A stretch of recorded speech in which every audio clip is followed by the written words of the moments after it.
এবং যাতে কোনো বিশৃঙ্খলা হয় সার্বিক নিরাপত্তা সহযোগিতা আমরা এখানে আমাদের মহানগরের সম্মানিত সদ্য সাবেক আহ্বায়ক আমাদের উপস্থিত আছেন রাজশাহী মহানগরের সিনিয়র যুগ্ম আহ্বায়ক নজরুলতা, আমি যুগ্ম আহ্বায়ক শফিকুল ইসলাম সাবিক,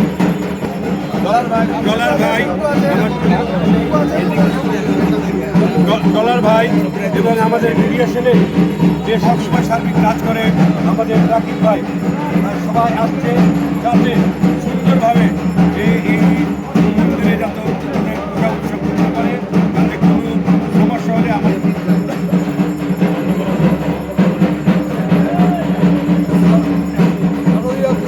উৎসবের আজকের বিহার বাংলা অবস্থিত আমরা আমাদের প্রেসিডেন্ট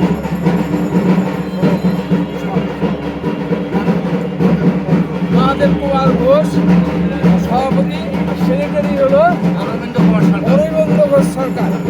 আমরা উপস্থিত আছি, তাদের জানতে এসেছি তারা কেমন আছেন, কীভাবে পুজো করছে। মত বিনিময়ে আমরা মুসলিম জাতি হিসাবে বিদেশে মুসলমানের বসবাস করার তার সঙ্গে সনাতন জাতিরা দেশে সরকার গঠন করেছিলেন,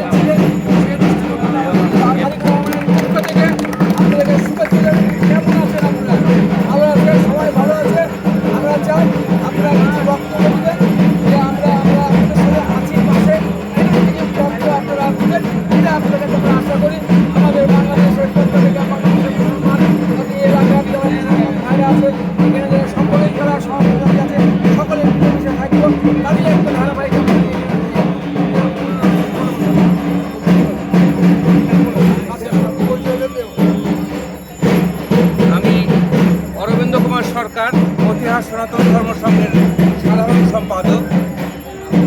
সম্মানিত উপস্থিতি, 28 নম্বর ওয়ার্ড তথা মতিহার থানার কেন্দ্রীয় মন্দির হচ্ছে আমাদের এই মন্দির। পূজা শুরুর পূর্ব হইতে অদ্যাবধি বাংলাদেশ জাতীয়তাবাদী দলের সর্বস্তরের নেতাকর্মীগণ নানাভাবে আমাদের সাথে যোগাযোগ করেছে। তারই শেষ পর্যায়ে পূজার শেষের দিকে এসে কেন্দ্রীয় জেলা নেতৃবর্গ এবং মহানগর নেতৃবর্গ সহ 28 নম্বর ওয়ার্ডের নেতৃবর্গ আজ উপস্থিত হয়েছেন। এভাবে শুরু থেকেই আপনারা ছিলেন, আজকে কেন্দ্রীয় নেতৃবৃন্দ উপস্থিত হয়েছেন। এদেশকে আগিয়ে নিতে চাই।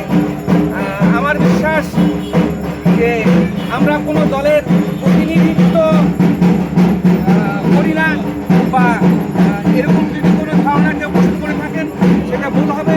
স্বৈরাচার যারা ছিল তারা আমাদের মধ্যে এখন আর নাই। আমরা সুন্দর একটা দেশ গড়ার পক্ষে সর্বাত্মকভাবে সহযোগিতামূলক আচরণ করে আমরা এগিয়ে যেতে চাই আপনাদের সাথে। আপনারাও সেই দৃষ্টিকোণ থেকে আমাদেরকে দিবেন। আমাদের এই এলাকায় সনাতন ধর্মাবলম্বীদের কিছু যুবক যুবতীরা বেকার অবস্থায় আছে। আগামী দিনে কর্মের বিশাল একটা সুযোগ সৃষ্টি হবে, তার উন্মোচন হবে নির্বাচনের মাধ্যমে, আমরা সেটা বিশ্বাস করি। সাথে সংখ্যালঘু বলবো না, আমি সনাতন ধর্মাবলম্বীদেরকেও সেই জায়গায় আপনারা সাধারণ সম্পাদক বক্তব্য দিলেন। সাধারণ সম্পাদক বক্তব্য দিলেন, ওনাদের একটা দাবি আছে।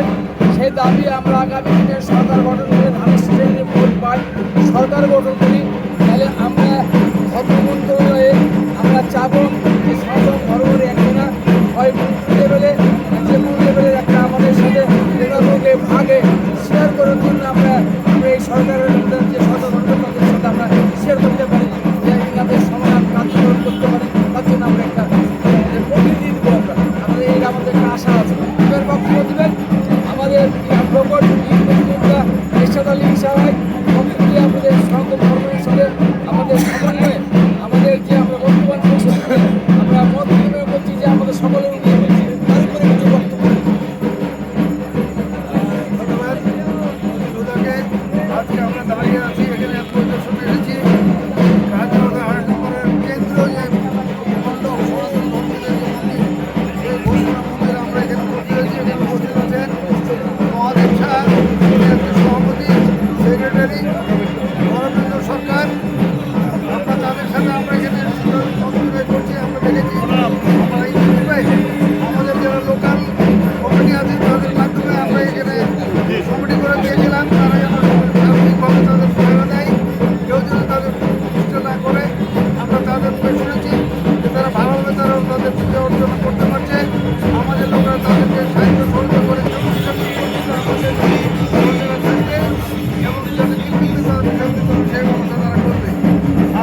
একটা দাবি আসছে যে তাদের সামনে যে ক্ষমতা গ্রহণ করে আমরা আশা করছি যে আমরা সেই যে আমরা 17 বছর ধরে এখানে ভোটাধিকার এবং গণতান্ত্রিক অধিকার প্রয়োগের জন্য আন্দোলন করে আসছে আমাদের নেতা তারেক রহমান লন্ডন থেকে আমাদের নেতৃত্ব দিয়েছেন এবং তিনি এখনো আমাদের নেতৃত্ব দিয়েছেন যে সনাতন ধর্মী যারা তারা আমাদের ভাই আমরা একসাথে ছিলাম আমরা এদেশের